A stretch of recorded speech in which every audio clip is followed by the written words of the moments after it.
Apocalipsis capítulo 5, verso 7.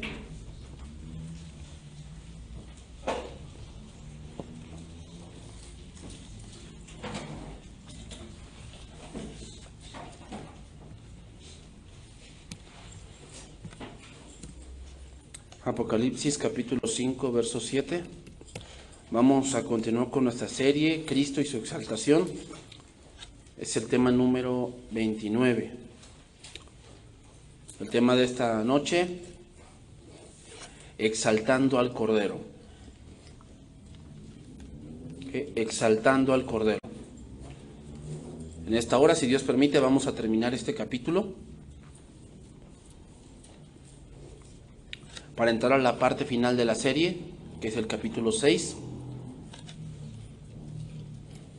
Y si Dios permite, comenzaremos otra serie más. Apocalipsis capítulo 5, verso 7. Y vino y tomó el libro de la mano derecha del que estaba sentado en el trono. Y cuando hubo tomado el libro, los 4 seres vivientes y los 24 ancianos se postraron delante del Cordero. Todos tenían arpas y copas de oro llenas de incienso, que son las oraciones de los santos. Y cantaban un cántico nuevo diciendo: digno eres de tomar el libro y de abrir sus sellos, porque tú fuiste inmolado, y con tu sangre nos has redimido, para Dios, de todo linaje y lengua y pueblo y nación.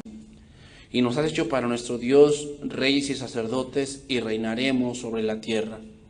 Y miré y oí la voz de muchos ángeles alrededor del trono, y de los seres vivientes y de los ancianos, y su número era millones de millones, que decían a gran voz: el Cordero que fue inmolado es digno de tomar el poder, las riquezas, la sabiduría, la fortaleza, la honra, la gloria y la alabanza.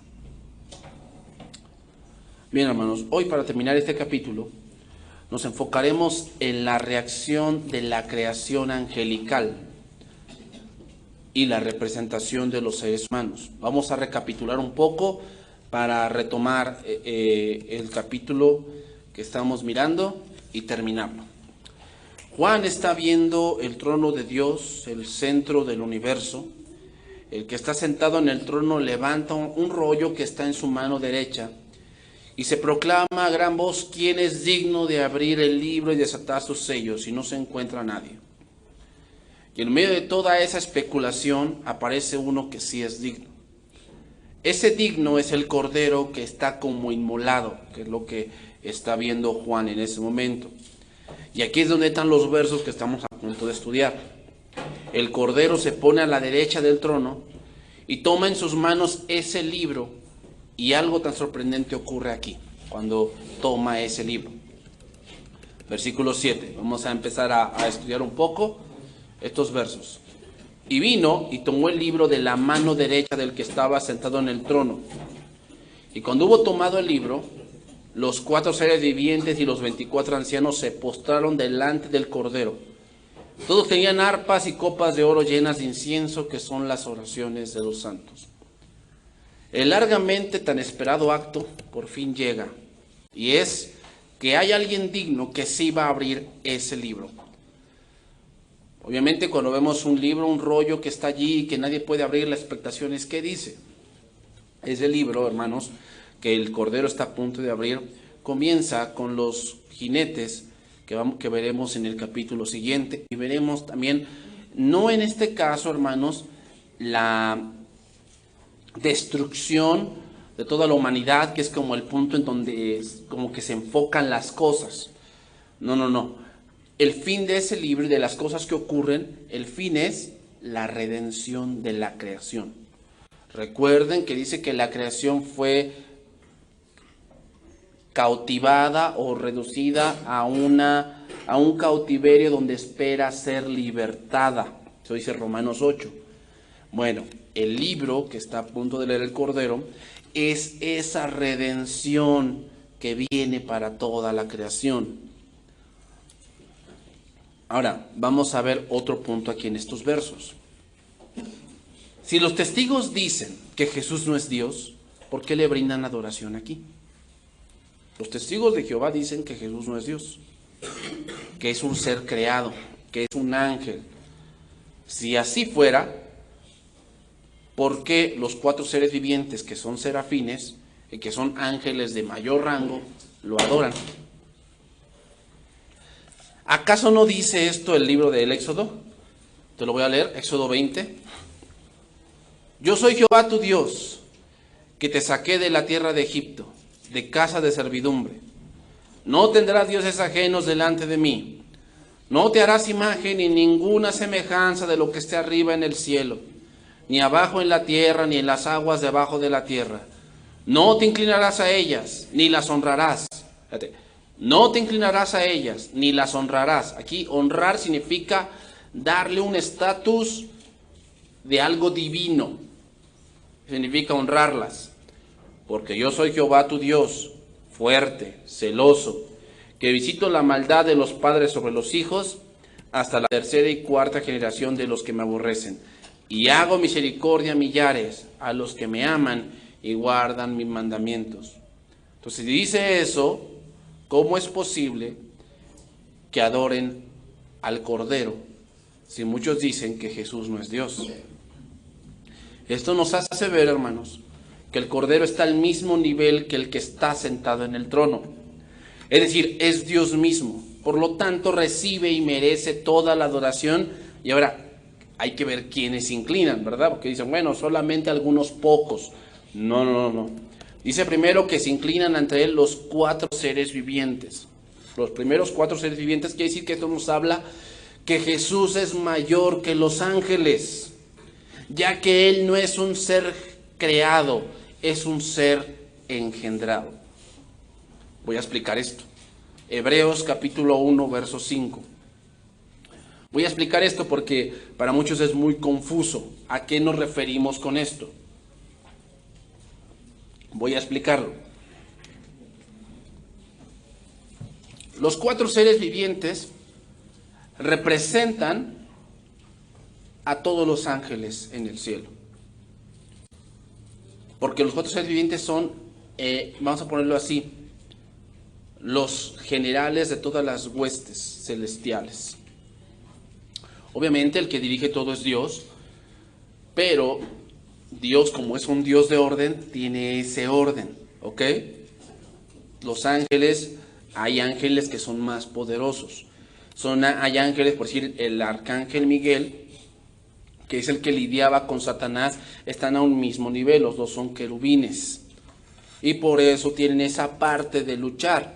Lo vemos también en Apocalipsis cuando dice que Miguel y sus ángeles, o los ángeles, luchaban contra el dragón y sus ángeles, y dice que el dragón fue expulsado y ningún lugar se encontró para ellos. Bueno, a comparación de Gabriel, que fue el que se le presentó a la Virgen María, Gabriel es un ángel de baja denominación. Y los ángeles de baja denominación siempre son para enviar mensajes.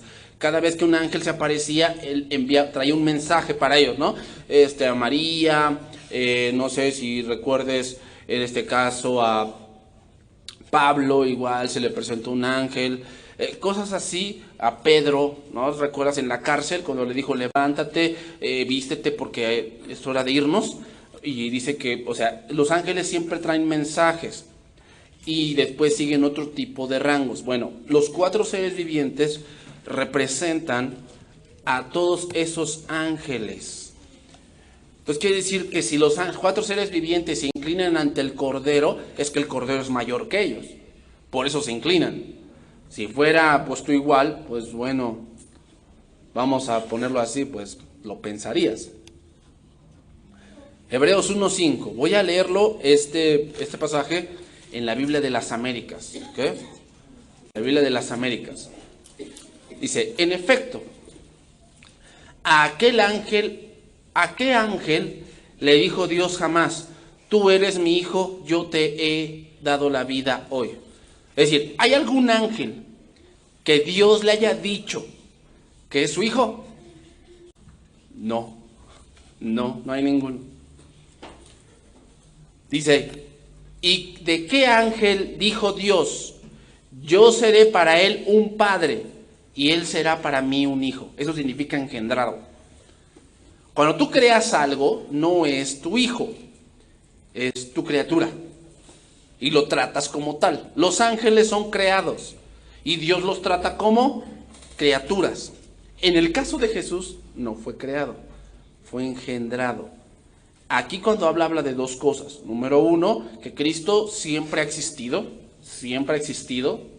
pero número dos, el punto de que cuando Cristo se encarnó, no fue que allí comenzó, sino que le fue dado un cuerpo físico. Y por lo tanto se le es llamado Hijo de Dios, el unigénito del Padre. Sigue diciendo, versículo 6, Hebreos 1:6. Al introducir al primogénito en el mundo, dice que lo adoren todos los ángeles de Dios, que es lo que estamos viendo en Apocalipsis. Tratándose de los ángeles, encontramos palabras como estas. Dios envía a sus ángeles como espíritus y a sus servidores como llamas ardientes. Es decir, ahí cuando dice llamas ardientes, es que cuando Dios enviaba ángeles, llevaban un mensaje, muchas veces de purificación. Es decir, muchas veces Dios mandaba mensajes por medio de los ángeles de disciplina, que era la manera en que Dios actuaba con los desobedientes o con su pueblo rebelde. Fíjate, aquí lo que está haciendo Hebreos es que a los ángeles se les dice que son enviados, los envía Dios como servidores. Pero dice, al Hijo en cambio, dice, se le dice, tu trono, oh Dios, permanece por siglos y siglos, y tu gobierno es gobierno de justicia. Amas la justicia y aborreces la maldad. Por eso, oh Dios, tu Dios, te consagró con óleo de alegría, con preferencia a tus compañeros. Y también leemos, tú, Señor, en el principio pusiste la tierra sobre sus bases, y los cielos son obra de tus manos. Ellos desaparecerán, pero tú permaneces. Serán para ti como un vestido viejo. Los doblarás como una capa y los cambiarás, pero tú eres siempre el mismo y tus años no terminarán jamás. ¿Qué quiere decir esto? Habla de la eternidad del Cordero. Los ángeles sí son eternos, pero tuvieron un principio.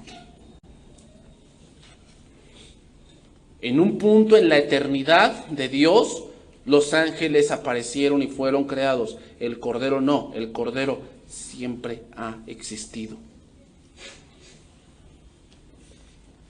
Y cierra con este apartado el autor de Hebreos diciendo, a ninguno de sus ángeles dijo Dios, siéntate a mi derecha hasta que ponga a tus enemigos por estrado de tus pies. A ningún ángel se le dice eso. Es más, proclamaron que quién era digno, y ni los 4 seres vivientes eran dignos. Pues dice, ¿no son todos ellos espíritus de servicio y reciben una misión para bien de los que reciban la salvación? Entonces, hermanos, los ángeles son seres creados. El Padre no es su Padre, es su Señor. ¿Ok? El Padre no es su Padre de los ángeles, es su Señor. Sin en cambio, el Cordero es para él como un hijo. No es su hijo, como un hijo. Y por lo tanto es Dios. Por eso Jesús es mayor que los ángeles. Y los testigos de Jehová dicen eso, es que Jesús es un ángel. Si así fuera, ¿por qué los ángeles le rinden tributo? Bueno, es que va a llegar a ser Dios, eso no es posible, porque entonces cualquier ángel podría ser Dios. Entonces Satanás no estaba tan equivocado, porque él quería ser Dios. Pero ¿por qué fue desechado? Porque eso jamás va a suceder. ¿Te das cuenta cómo esa teología de los testigos es tan diabólica?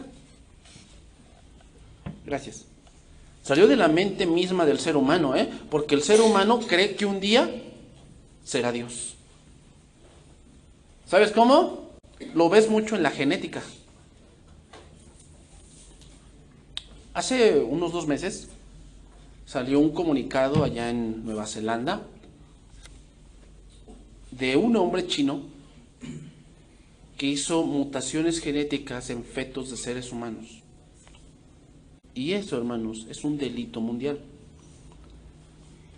Pero la manera en que él modificó los genes era para evitar, por decir, que un bebé nazca con Alzheimer o nazca con síndrome de Down. Si tú puedes descifrar cuál gen es el del síndrome de Down, lo puedes modificar, pero eso está prohibido, no se permite en seres humanos, se permite en animales, pero no se pueden clonar seres humanos. ¿Pero por qué quieren llegar a hacer eso el ser humano? Porque se quiere creer Dios. Diciendo, yo modifico al ser humano, y si yo quiero que nazca con ojos azules, le modifico acá y ya. Y si yo quiero que nazca más alto, le modifico acá y ya. Eso es el hombre tratando de ser Dios. Date cuenta, ¿por qué el hombre se siente con la autoridad de aprobar el aborto? O sea, de matar gente. Porque se cree Dios. ¿Te das cuenta de dónde surge esa teología de los testigos de Jehová? De la mente misma caída del hombre, creyéndose Dios. Pero eso jamás va a pasar. El hombre seguirá siendo hombre, criatura. Los ángeles seguirán siendo eso, ¿qué? Criaturas. Satanás seguirá siendo eso, criatura. El libro del caballo de Troya, creo que es el 1 o el 2, no recuerdo bien. Pero esos libros del caballo de Troya mencionan una historia sobre Satanás y Cristo, que él dice que estaban al mismo nivel. Sin embargo, Dios un día pidió y dijo, hay que hacer un plan de redención. Así que, ¿cuál es el plan que ustedes tienen? Y Cristo y Satanás trajeron sus planes. ¿Y adivina qué? Dios eligió el plan de Jesús. Entonces Satanás se resintió, porque no fue elegido su plan y por eso se rebeló. ¿De dónde sale todo ese tipo de teología? La mente caída del ser humano. Eso hace pensar que Satanás no tuvo la culpa, la tiene Dios. ¿Sabes que ha habido casos donde han demandado a Dios y Dios ha salido perdiendo? ¿Te imaginas? El hombre mortal, limitado, finito, queriendo juzgar a un Dios infinito. Es lo más ridículo que puede haber. Pero así es el ser humano. ¿Y qué pasa? Cuando el ser humano dice, es que es mi vida, yo la voy a vivir así, él se cree Dios. Se cree Dios. Cuando es una criatura que no tiene ni control de su propia vida, porque no sabe si mañana va a vivir. Bueno, seguimos. Entonces, al postrarse los 4 seres vivientes, decimos que toda la creación angelical se postra ante el Cordero. Los 24 ancianos. Nos habla de que Cristo es superior a cualquier gobierno humano, cualquier líder, cualquier sacerdote, cualquier pensador, cualquier filósofo. Cristo es mayor a todos. Eso lo podemos ver en Hebreos capítulo 12, versículo 1. Dice ahí, Hebreos 12:1. Por tanto, nosotros también, teniendo en derredor nuestro tan grande nube de testigos, despojémonos de todo peso y del pecado que nos asedia y corramos con paciencia la carrera que tenemos por delante. Puesto los ojos en Jesús, y vean lo que dice, el autor y consumador de la fe. Como dice Habacuc y dice Romanos que vive el justo por la fe vivirá. Bueno, entonces, ¿cómo es que viviremos por la fe? Aquí está la respuesta. Teniendo los ojos en Jesús. Bueno, tú vas a poner los ojos en algo que te va a traer algo redituable, ¿verdad? Por decir, un deportista tiene como que no es la palabra que quiero utilizar, pero tiene un ídolo, ¿ok? En el sentido de que tiene una persona a la que él admira o la que ella admira. Y porque ha hecho cosas que la han llevado a ciertos logros, ¿ok? Y por eso pone sus ojos en esa persona, siguiendo sus consejos, siguiendo a lo mejor sus pensamientos, su forma de vida, su forma de alimentación, su forma de ver las cosas, ¿ok? En el caso cristiano, hermanos, nuestros ojos deben de estar en Jesús. La forma de vivir de un cristiano está pausada por o ejemplificada por Jesús.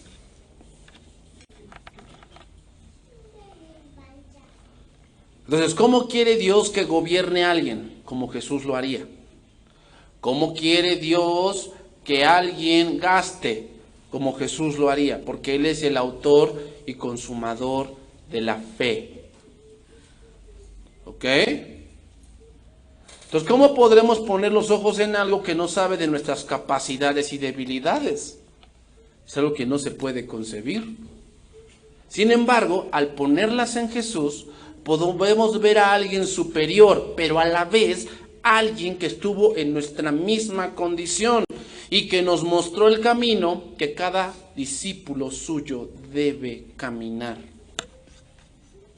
Seguimos con el texto. Apocalipsis 5:8.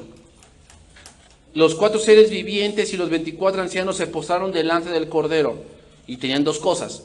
Todos tenían arpas y copas de oro llenas de incienso, que son las oraciones de los santos. Vamos a ver esos utensilios. Número 1, arpas. La palabra arpas viene de una palabra griega kitsara y significa una lira. Hermanos, era un instrumento parecido a una guitarra larga. Y se utilizaba, hermanos, cuando había regocijo y victoria. Te puedo nombrar varios pasajes, anótalos. Primera Crónicas 25:1.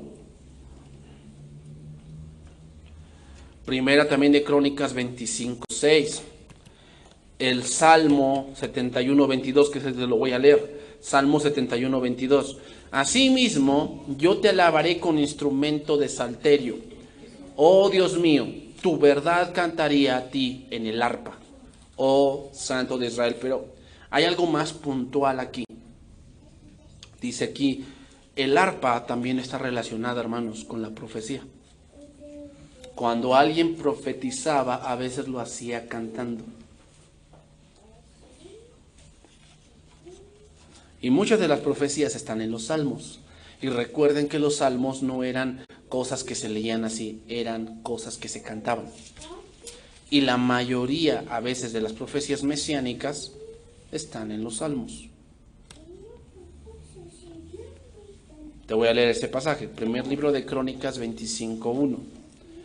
Asimismo David y los jefes del ejército apartaron para el ministerio de los hijos de Asaf, de Gemán y de Jedutún, para que profetizasen con arpas, salterios y címbalos, y el número de ellos, hombres idóneos para la obra de su ministerio. Primer libro de Samuel, capítulo 10, verso 5. Después de esto, aquí está Samuel hablando con Saúl, y le dice, después de esto, llegarás al collado de Dios, donde está la guarnición de los filisteos, y cuando entres allá en la ciudad, encontrarás una compañía de profetas que descienden del lugar alto, y delante de ellos salterio, pandero, flauta y arpa, y ellos profetizando. Las arpas, hermanos, que sostienen los ancianos y probablemente los seres vivientes, simbolizan todas las profecías que culminan en el Cordero.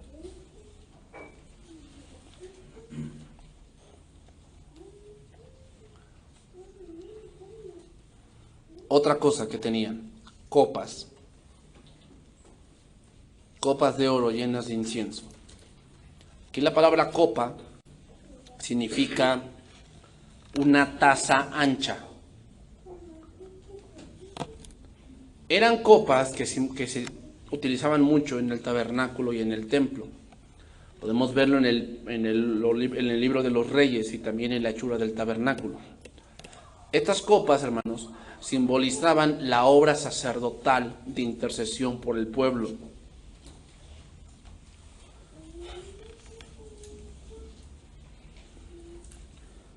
Entonces voy a tomar en conjunto arpas y copas. Podemos concluir que las arpas y las copas indican que todo lo que los profetas profetizaron y todo aquello por lo que los hijos de Dios han orado debe cumplirse, porque las copas estaban llenas de incienso.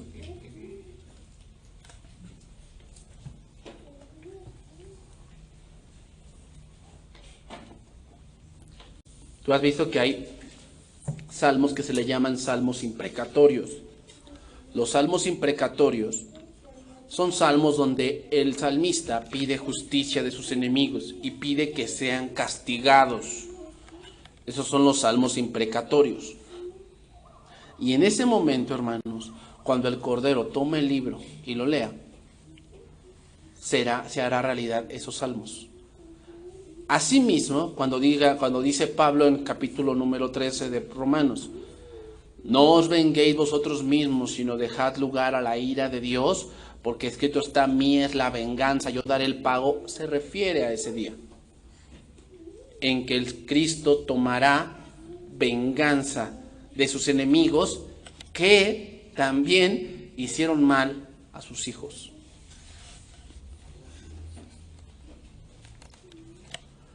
Por eso es lo que digo, las profecías y todo lo que los hijos de Dios han orado debe cumplirse. Apocalipsis 5:9. Y cantaban un cántico nuevo, o un nuevo cántico, diciendo, digno eres de tomar el libro y de abrir sus sellos, porque tú fuiste inmolado, y con tu sangre nos has redimido para Dios, de todo linaje y lengua y pueblo y nación. Nos has hecho para nuestro Dios reyes y sacerdotes, y reinaremos sobre la tierra. Primeramente nos llama la atención de estos pasajes que es un cántico nuevo. Pero aquí la palabra nuevo, hermanos, en el griego, no se refiere a algo nuevo respecto al tiempo. ¿A qué nos referimos? Que no es algo que no se conocía y en ese momento surgió. No se refiere a eso, sino se refiere nuevo respecto a clase. Es decir, fue un cántico único, porque hasta ese momento no había habido redención para el hombre pecador. El canto que ahora vemos, la diferencia al cántico del capítulo 4, es que en el cántico del capítulo 5 se refiere a la redención del Cordero. Voy a analizar detalles de este cántico. Primeramente, hay varios contrastes. Por decir, digno es digno porque fue inmolado. O sea, Jesucristo es digno y esa dignidad consiste en que venció al mundo. Por eso Él es digno. Número 2, redención. Es decir, la palabra redención significa comprar o adquirir a precio de algo. En este caso, a precio de sangre. Voy a volver a leer ese verso. Y cantaban un nuevo cántico diciendo, digno eres de tomar el libro y de abrir sus sellos, porque tú fuiste inmolado y con tu sangre nos has redimido para Dios. Y luego nombra 4 esferas de donde Dios ha comprado a su iglesia. Número 1, linaje. Se refiere a tribu o raza. Es decir, Jesús, el Señor, rescató personas de diferentes lugares, con diferentes costumbres y con diferentes tipos de piel. Porque en algún momento, en la época del oscurantismo, la Iglesia Católica sacó primeramente una contra los judíos, de ahí salieron las cruzadas. Ellos decían que no podías tú compaginar con un judío porque los judíos mataron a Cristo. Y si tú tenías de amigo un judío, tú eras un traidor. Eso es lo que decía la Iglesia Católica. ¿De dónde crees, hermanos, que también surgió la persecución a la raza negra? De la Iglesia Católica también. ¿Cómo ves? ¿Sabes dónde lo sacaron? De que saben que de Caín vienen los negritos.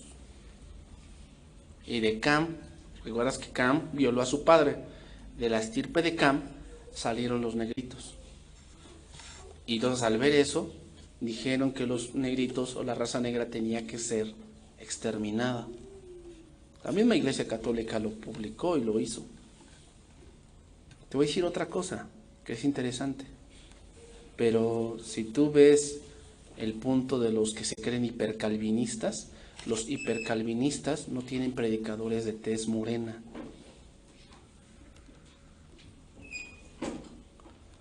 Empieza a buscar así en internet los grandes así teólogos calvinistas y ninguno es de tez negra. ¿Por qué? ¿Quién sabe? Pero hay algo raro ahí.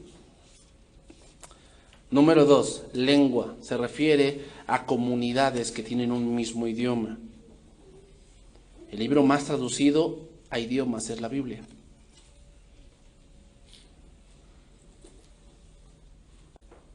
Número 3, pueblo, es decir, una misma cultura. Y número 4, nación, es decir, una administración política diferente de las demás. Y tú sabes que eso sí existe. O sea, hay países tercermundistas que accesar a ciertos servicios no es tan factible como en nuestro país. Y obviamente hay países de primer mundo que ahí pues tienes acceso a muchas cosas. Pero de esos lugares, hermanos, Dios ha comprado gente. ¿Por medio de qué? De su sangre. Los ha redimido. ¿Ok? Seguimos allá, Apocalipsis 5:10, seguimos allí. Y nos has hecho para nuestro Dios reyes y sacerdotes y reinaremos sobre la tierra. Este verso, hermanos, es el que muchos han ocupado para decir, ya ves, si Dios nos ha hecho reyes y sacerdotes, entonces un rey ¿qué hace? Decreta. Entonces, si nosotros somos reyes, podemos ¿qué? Decretar, ahí lo sacaron. Porque como somos reyes, pues un rey saca un decreto, ¿va? Así como cuando viste la Cenicienta.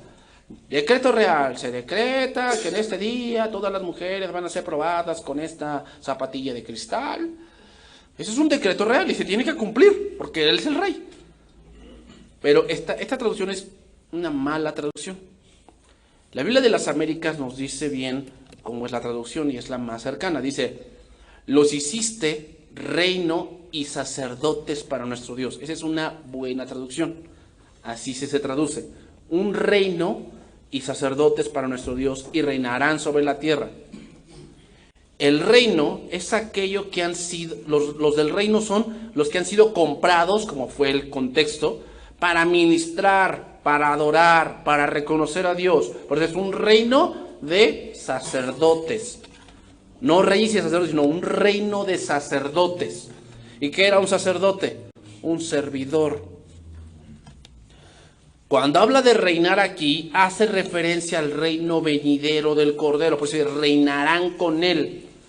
No significa que el reino no exista, sino se refiere a que el reino está por venir en los 1000 años.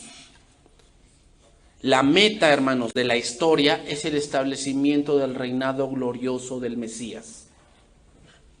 Esa es la meta de la historia.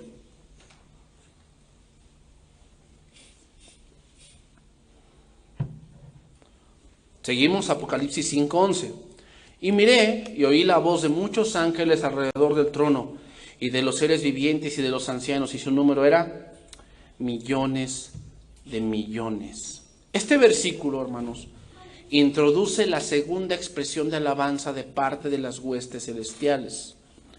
Podemos decir que esta escena es que Juan estaba atento a algo que anteriormente estaba escribiendo y de repente empezó a escuchar voces y puso atención a lo que escuchaba. Y dice que se dio cuenta que alrededor del trono había ángeles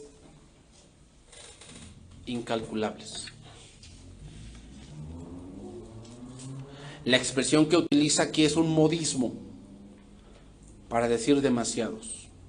Nosotros también, como aquí en el español, tenemos modismos para decir Así es que eran muchos. Eso es un modismo. ¿Cuánto es mucho? Pues es un modismo que tenemos en el lenguaje. Es que dice, ay, es que es, o sea, me enchilé un buen.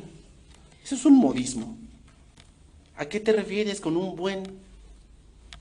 Estamos diciendo que es algo que pues, es mucho. Ese fue el lenguaje que Juan utilizó en el griego para decir millones de millones.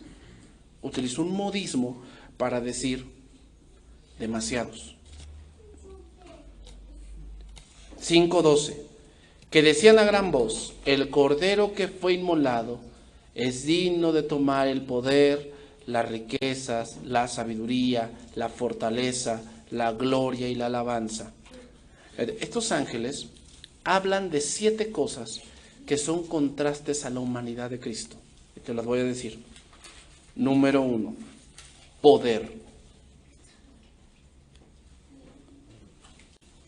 Poder. Dicen que el Cordero es digno de recibir o de tomar el poder. Poder aquí significa capacidad para obrar a voluntad. Capacidad para obrar a voluntad. Es decir, el Cordero puede hacer cosas a voluntad y crear de la nada. ¿Con qué se contrasta? ¿Cómo nació Jesús? En debilidad. ¿A qué nos referimos también con debilidad? No nos referimos solamente al pesebre. Nos referimos a que tenía que comer, tenía que dormir, tenía que beber. Eso pasó en Juan 4. ¿Recuerdas, no? Cuando llegó con la samaritana y dice que estaba cansado y con sed. Y llegó al pozo y se sentó. Y salió esa mujer. ¿Y qué le dijo? Dame de beber. ¿Por qué le dijo eso? ¿Para iniciar conversación? En cierta parte sí, pero él en verdad tenía sed. Esa es debilidad. ¿O no? Cuando no has comido a tus horas, o cuando han pasado un cierto largo lapso de tiempo de no comer o de no dormir, ¿no te sientes débil? Eso es debilidad. Así nació el Cordero. Y ahora le dicen que Él es digno de tomar el poder. Número 2, la riqueza. En 2 Corintios dice que Él se hizo pobre para que nosotros fuésemos enriquecidos. Aquí riqueza se refiere a la abundancia de recursos, en contraste con la pobreza que Él en este mundo no tuvo ni siquiera donde recostar su cabeza. Muchas veces el Señor dormía en los huertos, dormía en los montes. Ese fue el Salvador del mundo. Ahora Él es digno de tomar la riqueza. Número 3, la sabiduría.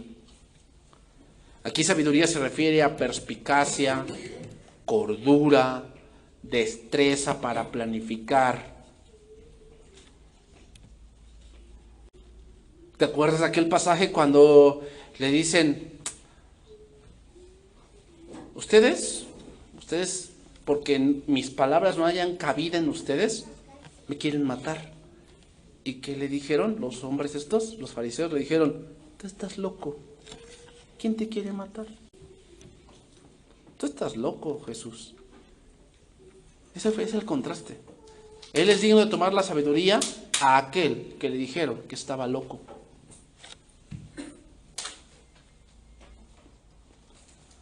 Número 4, la fuerza. Aquí fuerza habla de vigor, solidez, resistencia. ¿En contraste con qué? Con el hambre, la sed, el cansancio. ¿Te acuerdas de la alimentación de los 5,000? Hay un punto ahí importante en esa alimentación. Dice que Jesús los vio y tuvo compasión de ellos. Pero no te pones a pensar que Jesús también tenía hambre. No solamente la multitud, también Jesús tenía hambre. Oye, estar enseñando y enseñando, eso cansa. De verdad, o sea, si tú das 3 prédicas seguidas, vas a acabar rendido. ¿Por qué? Tal vez por el punto mental. Pero en serio, acabas rendido. Imagínate a Jesús enseñando desde la mañana hasta como por las 4 de la tarde. ¿Tú piensas que él no tenía hambre? No solamente la multitud tenía hambre, también él lo tenía. Entonces aquí fuerza habla de resistencia, robustez, que contrasta con su hambre, su sed, su cansancio, su frío, su soledad. Número 5, honor. Honor aquí significa estima, consideración de lo que él vale, en contraste con las incontables humillaciones que él recibió. En un momento lo insultaron, le dijeron samaritano endemoniado. Ese era un insulto. En esos tiempos, decirte samaritano a ti judío era un insulto. Como hoy consideramos un insulto que te recuerden al autor de tus días. Bueno, no, pues te recuerdan eso y te prendes, ¿no? Dices, no, con mi mamá no te metas. Con todos, métete con todo menos con mi mamá. Bueno, decirte en ese momento un samaritano era un insulto muy grande. Fíjate, para los judíos en ese tiempo, él era alguien menospreciable, pero él ahora es digno de tomar el honor. O sea, la más grande estima. Número 6, gloria. Significa reconocimiento.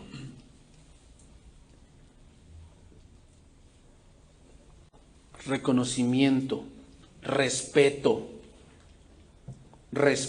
hacia él, que contrasta con, ¿recuerdas que lo golpearon en el pretorio? Lo golpearon, lo desnudaron, ¿y qué hicieron?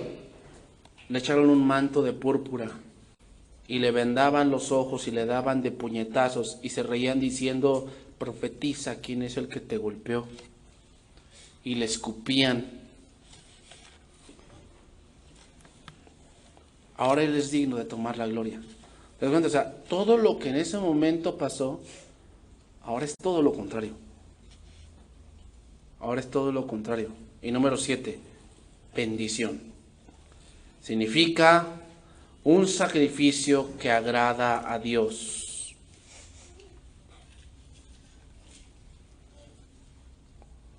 Contrasta con aquel verso de Romanos cuando dice que se puso el inocente por los culpables, el justo por los injustos, para llevarnos por medio de su sacrificio a Dios. Bendición. Y terminamos, Apocalipsis 5:13. Aquí en estos dos versos, hermanos, Apocalipsis 5:13, se une toda la creación a la adoración al Cordero. Toda la creación. Esto nos hace ver algo, hermanos. Va a llegar un día en que aunque la gente diga, no, yo no creo en eso. No, a mí no me hables de religión, yo no creo nada de eso. O sea, sí creo que hay un Dios, pero yo no me meto a ninguna congregación, a ninguna iglesia. Bueno, va a llegar un día en que aún esos que dicen que no creen, doblarán rodilla. Ya sea por miedo o por felicidad, pero lo harán. Algunos van a doblar rodilla pidiendo misericordia y otros van a doblar rodilla porque lo han esperado todo el tiempo.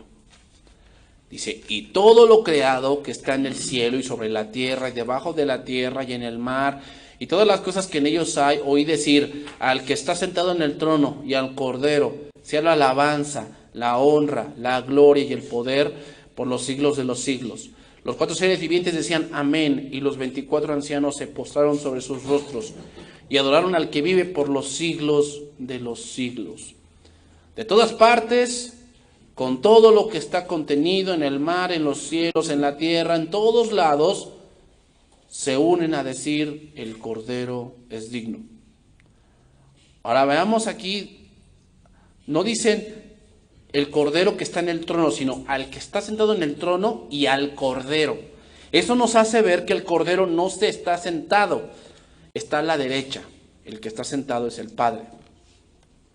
Y al Cordero se le da la autoridad de llevar a cabo el plan de Dios.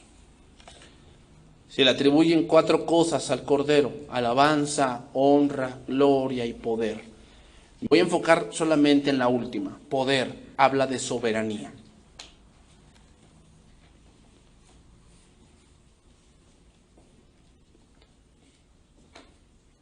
Entonces, hermanos, aquí vemos a la creación viendo hacerse realidad lo que por tanto esperó: su redención.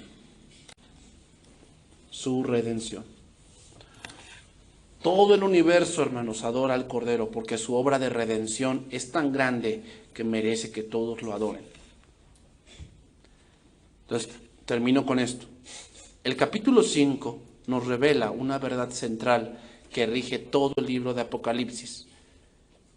Por su muerte expiatoria, el Cordero ha adquirido el control del curso de la historia y garantiza su futuro. Por eso el punto de Apocalipsis, hermanos, no son los juicios, que es donde todos se enfocan, ¿no? Todos, si tú tecleas en el tuyú, Apocalipsis, te va a salir los 4 jinetes, y que la mujer vestida del sol, y la bestia que surge de la tierra, y la bestia que surge del mar. Se enfocan mucho en ese tipo de cosas, que allí están. Pero el punto principal de Apocalipsis no es eso. El punto principal de Apocalipsis es quién lo lleva a cabo, y es el Cordero. Solo el Cordero es digno de romper los sellos para abrir el libro. Las huestes del cielo prorrumpen en un júbilo y majestuoso cántico que exalta la obra redentora del Cordero, que fue inmolado, pero que ahora es exaltado para llevar a cabo el plan divino. La próxima semana, si Dios permite, estaremos viendo el primer sello, el caballo blanco. Que todos esos sellos, hermanos, es la preparación de lo que vendrá. Y que ya el mundo, hermanos, se está preparando para eso. Salmo 96:1, con eso vamos a terminar.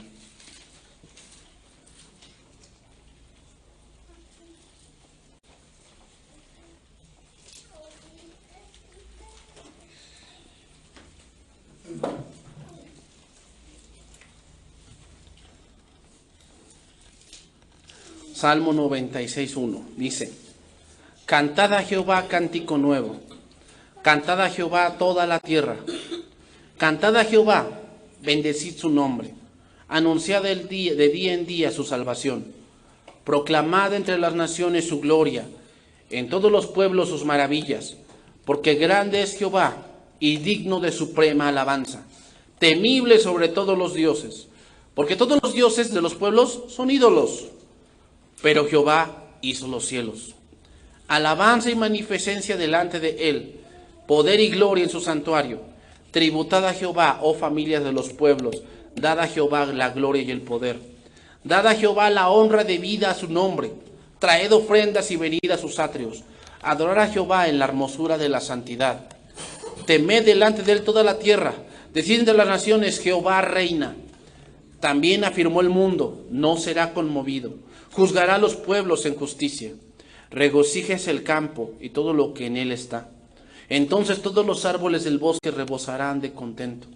Delante de Jehová que vino, porque vino a juzgar la tierra. Juzgará al mundo con justicia y a los pueblos con su verdad. Este salmo, hermanos, es un salmo milenial. Porque obviamente en un punto, vamos a poner, en un punto de vista humano, Jehová no reina. Digo en un punto de vista humano. ¿A qué me refiero? A que como seres humanos, si Jehová reinara, ¿por qué hay tanta injusticia? Si Jehová reinara, ¿por qué hay muchos ladrones que se salen con la suya? Si Jehová reinara, ¿por qué hay muchas naciones que tienen mucha idolatría? No estoy diciendo que Jehová no reina. Lo que estoy diciendo es que la plenitud de ese reinado solamente vendrá cuando el Cordero reine en Jerusalén.